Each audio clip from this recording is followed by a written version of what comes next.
7 రోజులలో ఏ కథ వింటే ఇక మళ్ళీ రానని అడిగావు కదా, ఆ కథ చెప్తాను విను అని భాగవతాన్ని ప్రారంభం చేశాడు.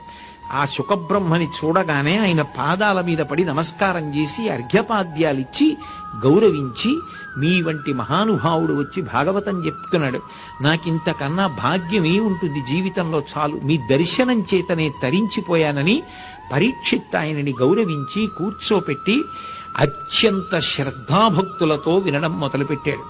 అప్పుడు అంటాడు శుకబ్రహ్మ ప్రారంభం చేస్తూ, హరిమయము విశ్వమంతయు, హరి విశ్వమయుండు సంశయము లేదు, హరిమయము కాని ద్రవ్యము పరమాణువు లేదు వంశపావన వింటే.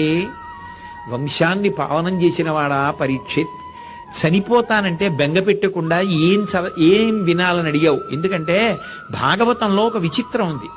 7 రోజుల్లో చచ్చిపోతామని పరీక్షిత్తుకి శాపం.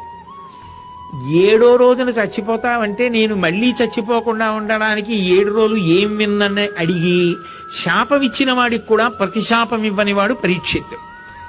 కంసుడికి అష్టమ గర్భంలో చచ్చిపోతామని అశరీరమాణి.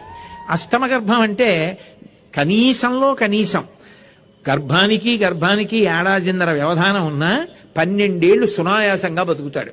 12 ఏళ్లు బతుకుతావురా అని చెప్తే ప్రతి క్షణం చచ్చి